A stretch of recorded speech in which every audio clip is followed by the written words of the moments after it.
Shadow of the Tomb Raider review. Hello beautiful people. In this video, we will talk about Shadow of the Tomb Raider game review. Lara Croft makes one last attempt to prove to us she has what it takes to become the Tomb Raider she is destined to be. Taking a backseat as a sole collaborator, Crystal Dynamics placed this last entry's fate at the hands of the developers behind Deus Ex, Mankind Divided. With a mammoth budget of $135 million, Eidos Montreal's pressure to finish the trilogy with a bang could certainly not be any less, especially with the hefty amount of marketing pushing Shadow of the Tomb Raider to be Lara Croft's defining moment. Can Ms Croft shine beyond her shadow? Shadow of the Tomb Raider's story picks up a mere 2 months after Lara's encounter with Trinity in the cold wilderness of Siberia. Still with questions, Lara's obsession to stop the evil organization at any cost takes her to a hidden tomb in Cozumel, Mexico. Thinking she is one step ahead as she finds a mysterious dagger, Croft soon finds out that might have been a grave mistake, as a terrible tsunami destroys the city. Left with no dagger by the game's main villain, Dr. Dominguez, and a city's destruction on her consciousness, our guilt-ridden adventurer travels further into the jungles of Central and South America to restore a world free of apocalypse. Just as with Rise's breathtaking Siberian mountains, Shadow's environments brim with life. Every shot of the surrounding landscape vividly pops out as more than a pleasant sight to the eyes. It's hard to not stop and admire the beautiful scenery the jungle has to offer. Such admiration can come in the form of the newly introduced photo mode. This mode, while not a new implementation in recent video game releases, certainly is a welcome addition to a franchise with stunning environments. By the way, we are gathering gamers and gaming lovers like you in our YouTube channel RAYAROZEN, so it would be nice if you join our gaming community by subscribing our YouTube channel. We upload a cool game stuff like gaming reviews, different gameplays, top 10 games compilations etc. Adding to the grandiose scenic views of Latin America is the faithful detail emphasized on the community that resides in the hidden city, PTT, and even early on in Mexico. Cozumel has streets filled with food vendors, kids playing with flares, and various altars representing the importance of El Dia de los Muertos or the Day of the Dead.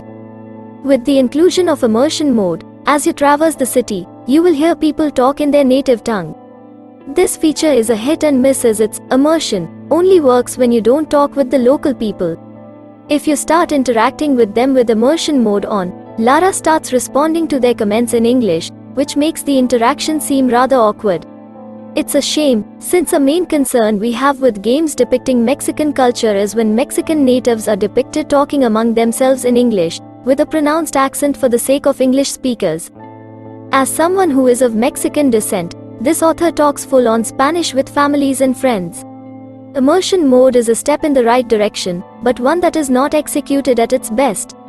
However, the best type of immersion within the game kicks in with a double-hammered dose of tombs and overall exploration. A common criticism of the franchise was the lack of tombs which defined the series from its very conception. Rise started to sprinkle in more intricate tombs, although they were mostly present outside of the main quest, and not a whole lot to justify the name it's taking. Hearing the fans, Eidos Montreal made sure to address this absence. Tombs are everywhere. The main quest is riddled with tombs to solve, overtaking the combat-heavy sections this franchise seemed to have taken a liking to.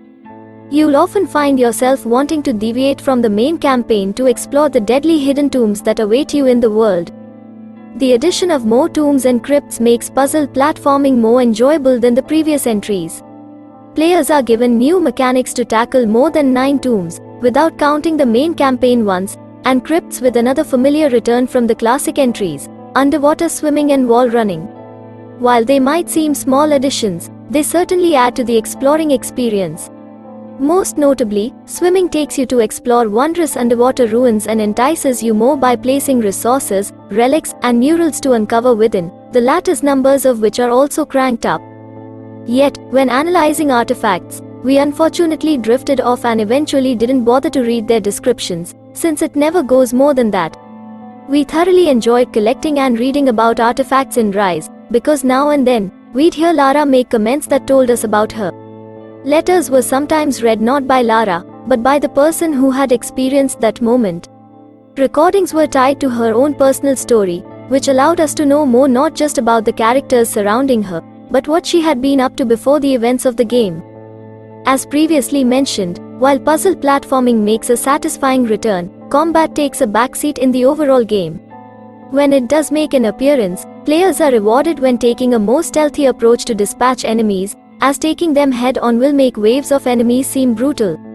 While the stealth approach builds up tension when confronted, it makes weapons other than the bow seem useless. Mainly because throughout the game there are merchants with whom you can trade gold and jade for weapons, which seem unnecessary, especially since the weapons you are initially given can be upgraded with a few combat sequences. Rarely did we find ourselves changing or having the necessity to buy more weapons than the ones we already had. A feature which we also ended up only using because trophies require two with the focus, endurance, and seeker plants which enhance your combat. For instance, endurance plants make Lara more resistant to hits for a brief time. With not a whole lot of combat going on, these modes did not shine enough for us to use.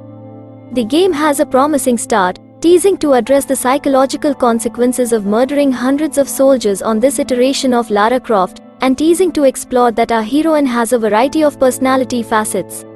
While the game does a better job of defining more of her personality, the story itself never reaches its promising potential. It's like the game keeps climbing a ladder, but it never reaches the top. The narrative jumps from one plot point to another without fully paying off at least one. Even Lara and Jonah's relationship, the most pleasant arc of the entire story, never seems to pay off more than what we already knew. There are some moments, for instance, when they are in disagreement, but then it's never explored in depth because it wants to tackle more of the story's overall mystery. This results in highlighting the poor structural pacing the story has. It's disappointing since both Camilla Luddington and Earl Balon give such strong performances that, for the majority of the time, overshadow the secondary characters that are presented. Again, these characters are presented with promising arcs, but end up lackluster.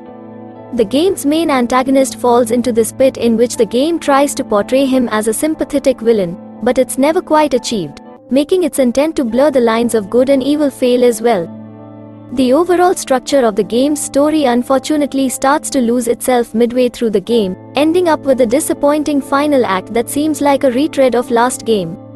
It's frustrating, since so much of this trilogy focuses on taking itself seriously, and in this installment, the story is the weakest aspect. Even more so, as Brian D'Oliveira composes a much more memorable soundtrack than the game's predecessors. D'Oliveira does a wonderful job in encapsulating what the story could not. He is able to capture a haunting and somber tone throughout the tracks that reflect the game's overall theme of descent. This nicely juxtaposes Bobby Tahori's epicness that he conveys in Rise of the Tomb Raider, and D'Oliveira even beautifully manages to subtly play with Tahori's main theme in his soundtrack, most notably with Trinity Pursuit. Shadow of the Tomb Raider shines in exploration, offering stunning scenic views that enrich the pursuit to walk among the greater open world. It's filled with rewarding puzzle platforming tombs that emphasize the return of new and old gameplay mechanics. However, the same can't be said for the story, as Lara's journey is concluded with a tired and tried formula that never reaches the potential it displays in certain cutscenes, despite its promising beginning. So, that's it for this video. Hope you enjoyed it. If you do like our video, make sure to like, subscribe and hit the bell icon so you never miss an update.